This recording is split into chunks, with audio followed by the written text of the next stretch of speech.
بسم اللہ الرحمن الرحیم۔ رسول اکرم صلی اللہ علیہ وآلہ وسلم بحیثیت شہری حق مساوات، اصول انصاف کا حق اور معاشی تحفظ کا حق، حق مساوات۔ سامعین، آپ اپنے ارد گرد پھیلے ہوئے معاشرے کا بغور جائزہ لیں تو اس نتیجے پر پہنچیں گے کہ مسلمانوں میں آج بھی اقتدار، دولت، نسب اور پیشوں کی بنیاد پر اونچ نیچ کا تصور موجود ہے، حالانکہ اسلام میں اس کی کوئی گنجائش نہیں۔ یہی بات ہمارے آقا و مولا حضرت محمد صلی اللہ علیہ وآلہ وسلم نے قریباً 1400 سال پہلے حجۃ الوداع کے خطبے میں ان الفاظ میں بیان فرمائی: کسی عربی کو اجمی پر کوئی فضیلت نہیں، اور نہ کسی اجمی کو کسی عربی پر، نہ کسی گورے کو کالے پر، اور نہ کسی کالے کو گورے پر، ماسوا تقویٰ کے تم سب آدم علیہ السلام کی اولاد ہو، اور آدم علیہ السلام مٹی سے بنائے گئے تھے۔ قرآن مجید بھی دنیا کے تمام انسانوں کو بحیثیت انسان مساوی قرار دیتا ہے۔ ارشاد باری تعالیٰ ہے: اے لوگو، ہم نے تم کو ایک مرد اور ایک عورت سے پیدا کیا اور پھر تمہاری قومیں اور برادریاں بنا دیں تاکہ تم ایک دوسرے کو پہچانو۔ در حقیقت اللہ تعالیٰ کے نزدیک تم میں سب سے زیادہ عزت والا وہ ہے جو تمہارے اندر سب سے زیادہ پرہیزگار ہے۔ ان ارشادات کی روح سے اسلامی ریاست کے تمام شہری قانون کی نظر میں برابر حیثیت کے حامل ہوں گے۔ معاشرتی زندگی میں اگر کسی کو برتری اور فضیلت حاصل ہوگی تو وہ محض تقویٰ کی بنیاد پر ہوگی۔ اس کے علاوہ اور کوئی اور چیز معیار فضیلت نہیں ہے۔ اسلام نے خونی رشتے کی بنیاد پر تمام بنی نوع انسان کو آپس میں بھائی بھائی قرار دیا ہے۔ اسی طرح ایمان کی بنیاد پر تمام مسلمانوں کو ایک برادری قرار دیا ہے۔ حضور صلی اللہ علیہ وآلہ وسلم کا ارشاد ہے: میں گواہی دیتا ہوں کہ سارے انسان آپس میں بھائی بھائی ہیں۔ اللہ تعالیٰ کا ارشاد ہے: انما المؤمنون اخوات، تمام مسلمان ایک دوسرے کے بھائی ہیں۔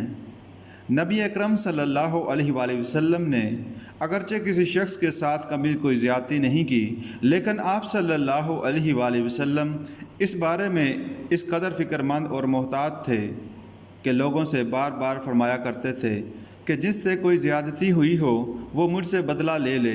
چنانچہ آپ صلی اللہ علیہ وآلہ وسلم کی حیات طیبہ میں کئی ایسے واقعات ملتے ہیں کہ آپ صلی اللہ علیہ وآلہ وسلم نے اپنے آپ کو بدلے کے لیے پیش فرمایا۔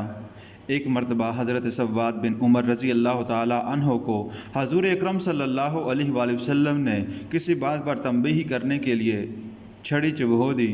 انہوں نے کہا: یا رسول اللہ صلی اللہ علیہ وآلہ وسلم، میں تو قصاص لوں گا۔ آپ صلی اللہ علیہ وآلہ وسلم نے فوراً شکم مبارک کھول کر ان کے سامنے کر دیا۔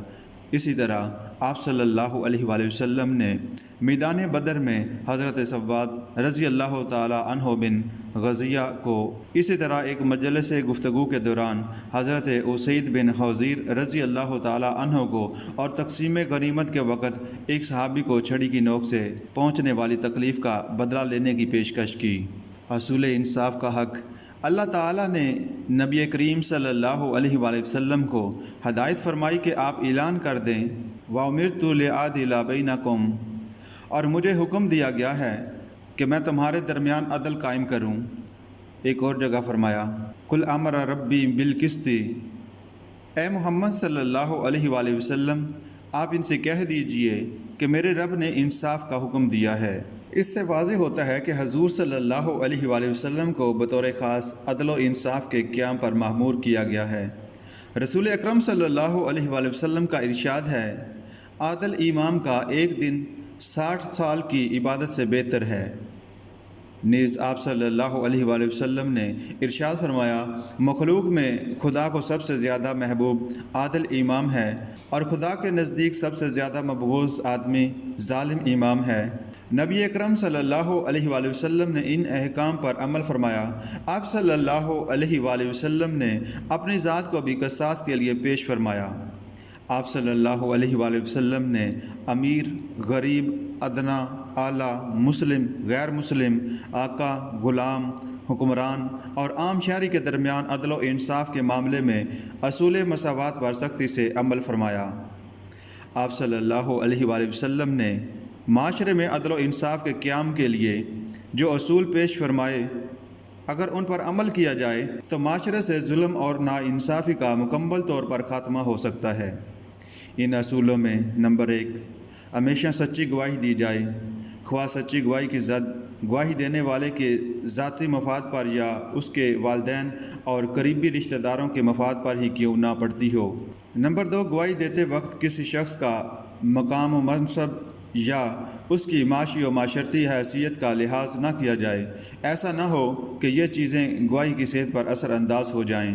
نمبر 3، گواہی دیتے وقت تمام حالات و واقعات کو جوں کا توں بیان کیا جائے، اپنی طرف سے کسی بات کی کمی بیشی نہ کی جائے۔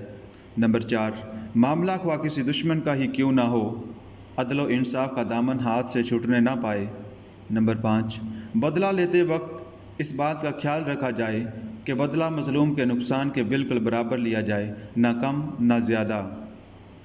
معاشی تحفظ کا حق رسول اکرم صلی اللہ علیہ وآلہ وسلم کا لایا ہوا دین محض چند عقائد، عبادات اور اخلاقیات کا مجموعہ نہیں ہے، بلکہ آپ صلی اللہ علیہ وآلہ وسلم کی تعلیمات اپنی جامعیت کے لحاظ سے انسانی زندگی کے تمام شعبوں پر حاوی ہیں۔